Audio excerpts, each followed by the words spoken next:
first speaker is from the National Centre for Immunisation Research and Surveillance, NCIRS. It's Dr. Archana Koirala, and she's speaking on RSV maternal and infant programs, lessons and challenges. Really looking forward to your talk, Archana. Thank you very much.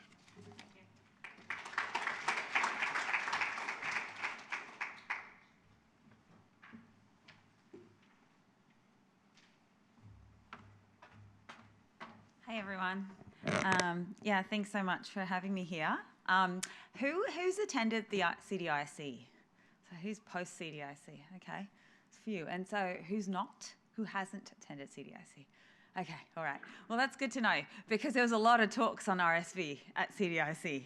So I just wanted to know, or maybe those who have attended CDIC are also coming a bit late because they're like, oh, I've seen RSV. Anyway, so I'm a pediatrician and RSV is something that is very close to my heart. Sorry. Do I press the green button?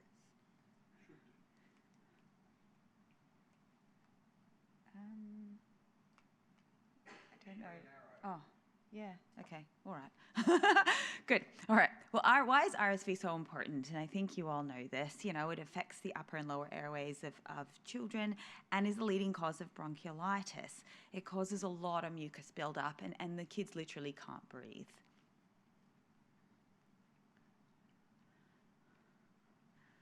Sorry, I'm pressing the green arrow. Can you just forward it? Oh, that way. Okay, all right. Sorry. And it really affects most infants by the age of 2 years. And you can see in that, that red line that Aboriginal and Torres Strait Islander children are disproportionately affected. It affects, if you can see this graph here, it affects children that are born premature more than other children. But I really want to emphasize that most children who are hospitalized with RSV are born healthy and at term. It's also a huge global burden, and you can see that it's a leading cause of severe respiratory infection, leading cause of pediatric hospitalization, and a very important cause of pediatric mortality globally. There are also long-term effects, and the long-term effects are that, you know, if you've had RSV, it puts you at higher risk of viral-induced wheeze, and there are good studies that show that if you prevent it, then you reduce that as well. So what are the main immunisation strategies that we have in Australia against RSV? So we have, both of our immunisation strategies rely on passive immunisation.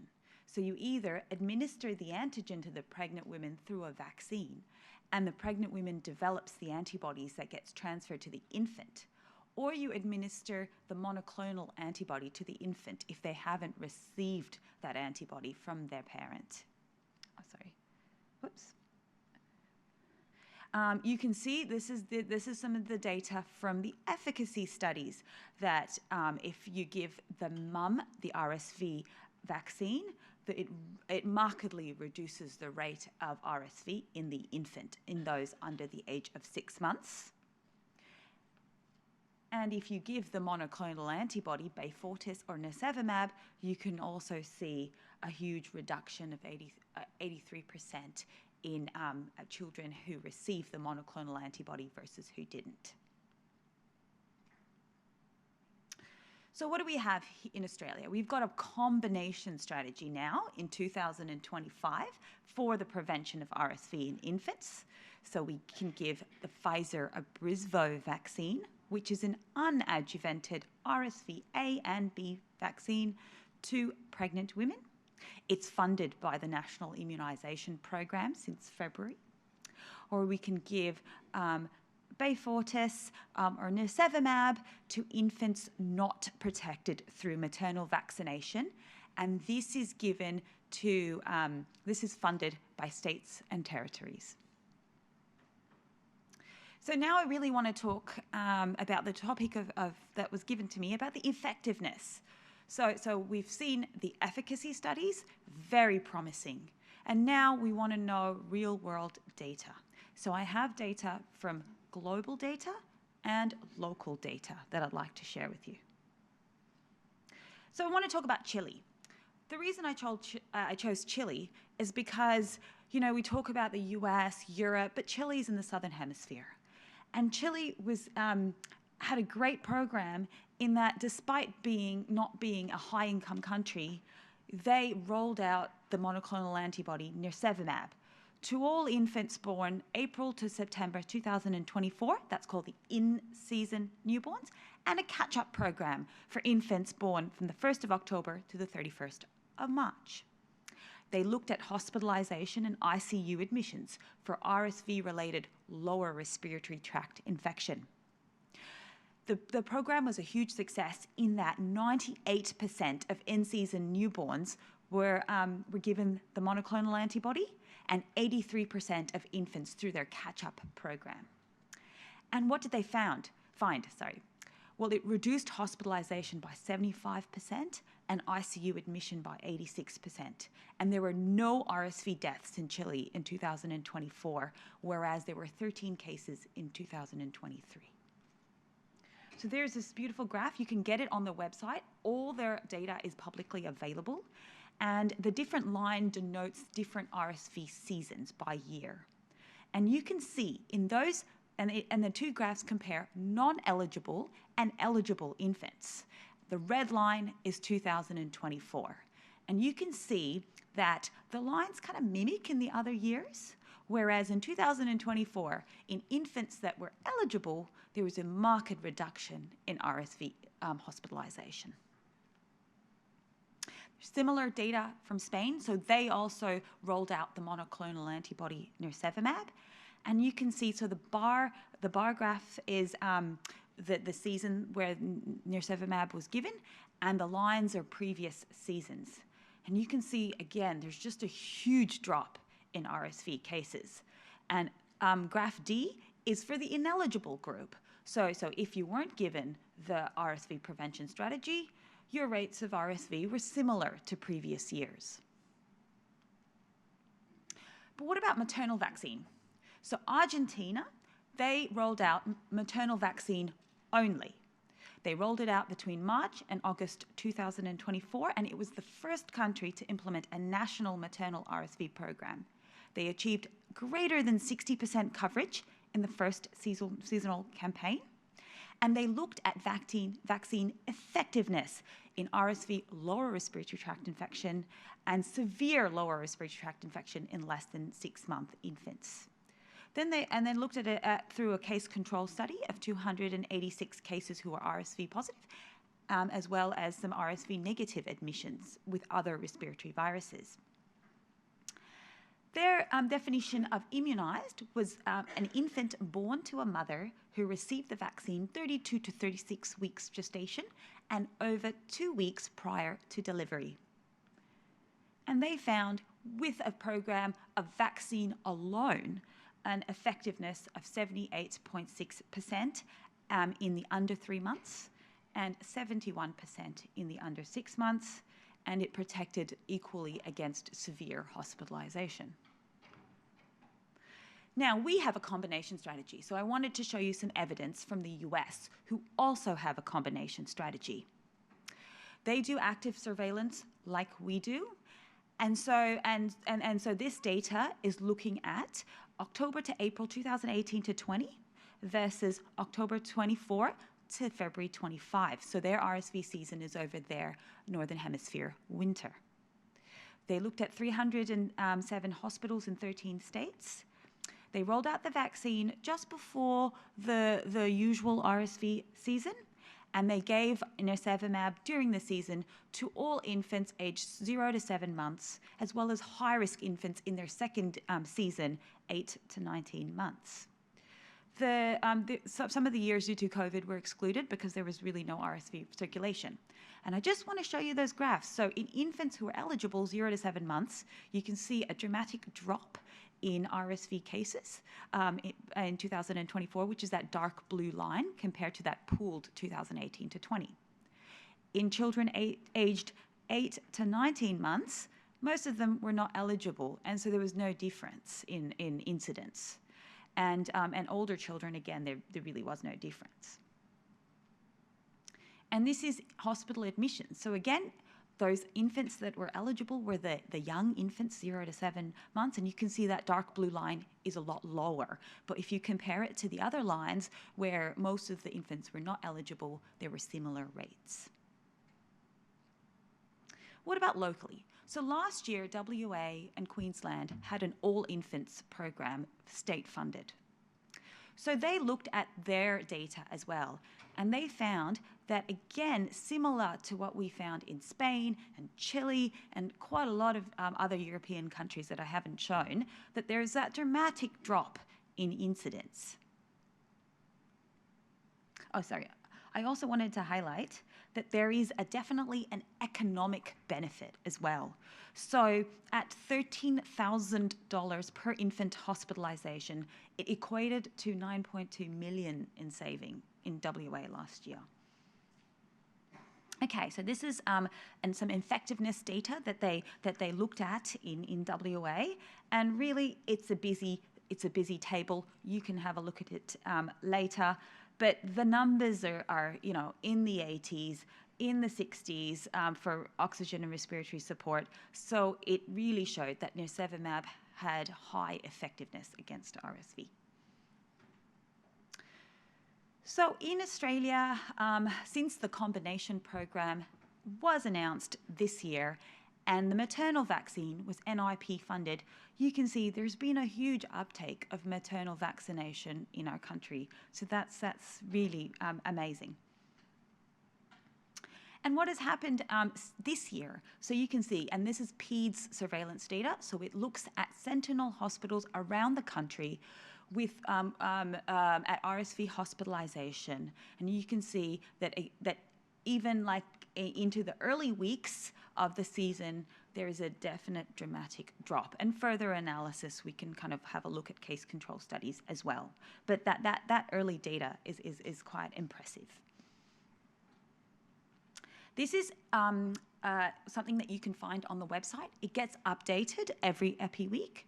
And it shows, there's 2 tabs on the website. So it looks at all age groups and children less than 6 months. And you can see last April 2024 is there, and April 2025 is there. So in all age groups, there has been a little bit of a reduction, but you can see in the under 6 months targeted by the program, there's also a dramatic reduction. So it's really important that we look at the season as well. And this is data that I'm allowed to share. So they looked at the cases this year, since the 1st of Jan to the 26th of May. And in those cases, they looked to see if there was a record of yes or no maternal vaccination and yes or no mop-up nirsevimab. And 107 had that recorded, whether they were yes or no. And of that, only 8 whose mother had been vaccinated developed RSV that required hospitalization. And out of 112 that had recorded yes or no nirsevimab, 6 had received nirsevimab over a week prior to admission but developed RSV. Okay, so I've shown you data to show that it's a highly effective strategy against RSV hospitalization, but on the flip side, we need to look at immunization safety as well. So this, again, is on our website. It's through the AusVax Safety website, and it gets updated, I think, every 2 weeks. And so now we have local data on the Abrysvo RSV vaccine given to pregnant participants. You can see that there are commonly reported adverse events that are similar to other vaccines and other vaccines that are administered in pregnancy, where local reactions is most common, and you get some mild systemic illnesses as well. 95% had no symptoms, and only 5% said that they had symptoms that where they needed to miss work, study, school, or routine duties. And I think it's really important when you have a vaccination or an immunization program that we monitor for this, so that we can detect things that are safety issues or safety signals early. And you can use this as a provider. It's on our website to show pregnant women and say, this is Australian data from Australian pregnant women. So there is a huge kind of discussion around the vaccine is highly efficacious, highly effective, but what about this discussion about premature delivery? And where does that originate? Well, GSK had a non-adjuvanted maternal vaccine that was discontinued. So it showed promise in terms of prevention of RSV, but there was that issue here where there was an excess premature delivery that was really seen, if you break it down, in low and middle income countries. But as a consequence of that, they didn't progress their vaccine. So when we looked at the Pfizer or Brisvo, there was also this little signal that if you were vaccinated, so that's a blue square, that you had, the orange dot is women that have been vaccinated. There was that slight excess. It wasn't statistically significant, but as a consequence, we wanted to make sure that we had post-marketing surveillance to see what happens. And different jurisdictions globally decided to immunize women at different times. So the vaccine is registered in most places from 23, 24 weeks onwards. The US has decided to immunize from 32 weeks, some European countries from 28 weeks, and our recommendation is 28 weeks. So this is some very early post-marketing surveillance studies that you might come across. Again, this is very preliminary, and there are a lot of limitations to the study, but I want to show it to you in case someone pulls it up and has a chat to you about it. So the most recent study was the BMJ Open, and this was a study from the US. So this is just notifications of premature delivery, just like, if there is an adverse event following immunization in Australia, the people will notify the TGA and then they pool it together. So they have a VAERS, it's called a VAERS reporting system, and 77 reported premature delivery into VAERS. And so the authors of that paper report that it's higher than usual baseline. But it's huge limitations to the study. It's self-reported. And if people know that the vaccine may be loosely associated with premature delivery, then they're probably more likely to report when that occurs versus people who haven't been vaccinated. Okay? So that has just come out, but really we need more robust studies, such as cohort or case control studies that allow a comparator group.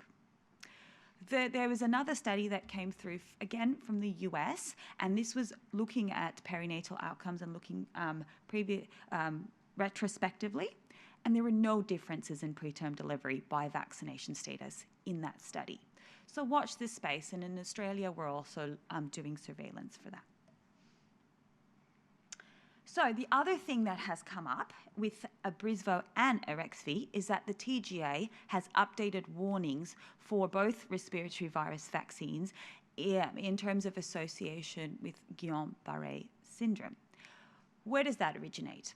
Well, there is really, prior to the issues in the US, there was really kind of good open access data on their kind of post-marketing surveillance, as well as discussions around ACIP. And this is a slide from that, and it showed that there was a slight excess in people, so older people receiving either vaccines for Guillain-Barré syndrome. And you can see this beautiful graph, and I use it all the time, that it protects against this much of hospitalization, this much ICU admissions, these many deaths for 0 to 8 attributable cases of Guillain-Barré syndrome.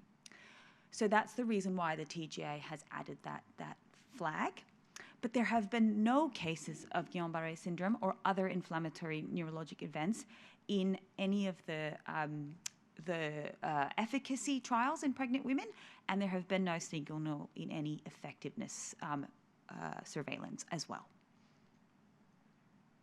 What about nirsevimab?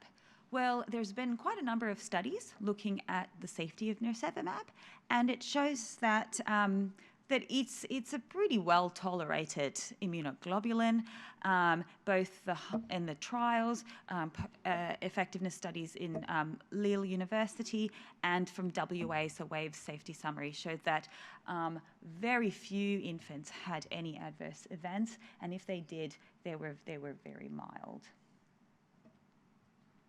Okay. So I talked about, the effectiveness, some of the kind of safety issues, but that it's actually both immunisation strategies are very well tolerated and seem very safe.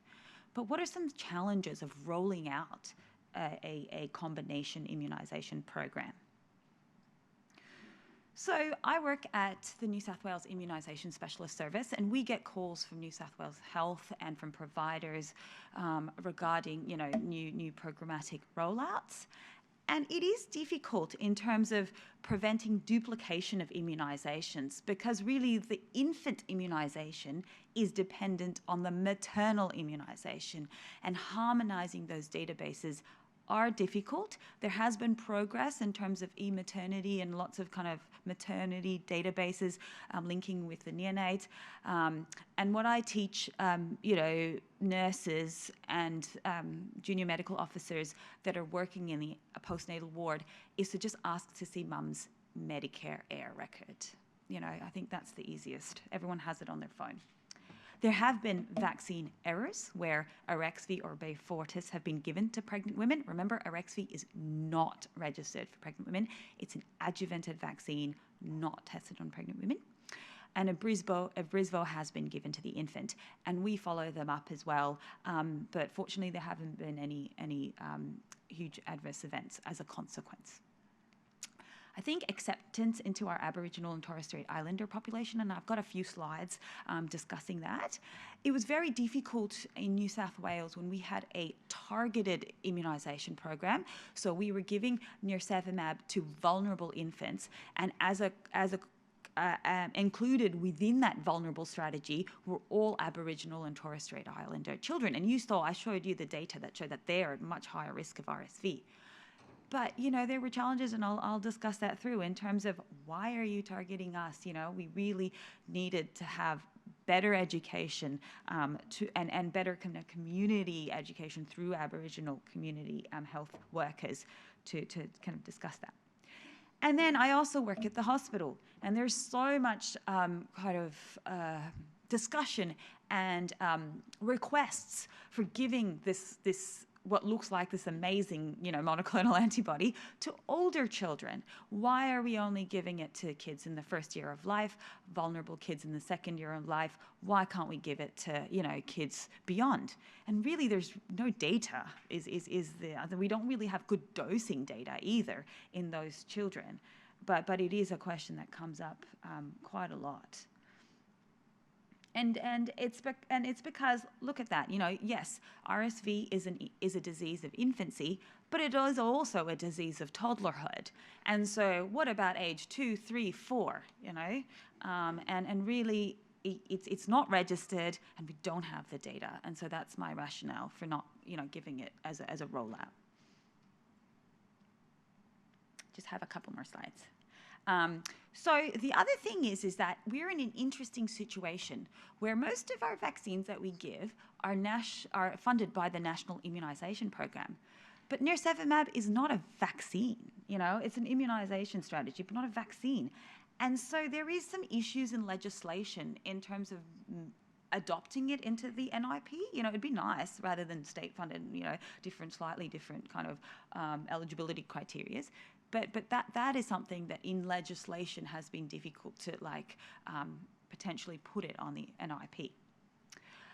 In terms of provider knowledge, it is a new use of monoclonal antibodies. What do we use monoclonal antibodies for? Usually it's for the treatment of diseases, right? And so we're using it for the prevention as a type of vaccine. And so we really need to kind of just continue to improve provider knowledge. And reporting. Because it's not NIP funded, nirsevimab is not actually mandatory to report to the AIR, which is really weird, isn't it?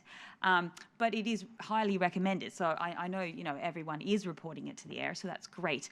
But there is that that little nuance. And there's often delays in generating new infant heir records, which may lead to duplication or double dosing. And then it's really important that we evaluate the program.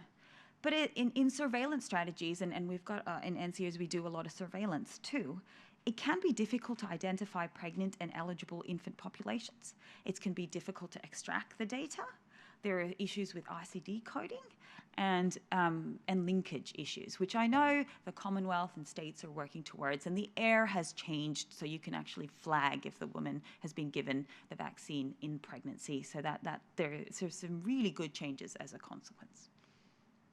Okay, so this is a study that was done in Western Australia, and this was before the rollout of the RSV. But it was looking at barriers and facilitators to vaccination amongst Aboriginal children. It's in preprint form at the moment. And some of the themes that arose were that you really needed to have culturally sensitive health and outreach services. There was a preference for Aboriginal health services because of their welcoming environment. And there's but most Aboriginal people had high trust in healthcare workers to deliver vaccine information and advice. Now, in terms of additional recommended vaccination, and I know you all know, there's the NIP and then there's the NIP for Aboriginal children. It's slightly different, with added vaccines. And even before RSV, or even before different jurisdictional rollout programs, few participants were aware of additional vaccines that were recommended for their children, and they tended to hold misconceptions on the reason behind the recommendations, and some raised fears that appear to reflect against Australia's history of colonisation. So there were some some quotes from different do we need to vaccinate our children more because our children have a weakened immune system than other children? Or is it because our DNA and blood is constructed differently? So these were direct quotes. Oh, it's probably a genetic reason behind it. I don't know. Why do they got to get them? That's what I'm always confused. Is something wrong with us and we've got to get additional protected? Why have we got to get that and no one else does? Or are they trying to kill us off? Or I'm like, what's going on here? So these were sentiments that were kind of expressed. And when we did the New South Wales rollout program, targeting Aboriginal children, infants, it was similar sentiments kind of were discussed. All right. And so what the researchers did in this study is that not only did they get that feedback, they also took the opportunity to explain the rationale behind these additional vaccines and how it connected to risk factors in the community rather than between, your genetic makeup or your body. And following these conversations, almost all participants indicated that they were keen for their children to receive the desired vaccines. So it's really important that we develop really good, kind of not pages and pages of writing, but really good pictures and talk to healthcare workers that they trust to be able to provide information. All right, so these are my last two slides. The other challenge is that, so this is from the Lancet, and it shows burden of RSV. So the warmer the colour, the higher the burden. And you can see that it's a huge burden in low and middle income countries. And this is another graph from the same, from a Lancet paper that shows where prevention strategies are. So we are very privileged, but this is not acceptable. All right. So in conclusion, Australia has a combination funded infant program using maternal vaccination and infant long-acting immunoglobulin. International and local data show good effectiveness. We have a safety monitoring system in Australia. It seems to, pregnant women seem to want to get the vaccine with good uptake. There are lots of challenges I've talked to you before, but we're trying to work through them. And there is definitely still immunisation inequity, immunisation nationalism, and a global challenge to protect high-burden countries. Thank you.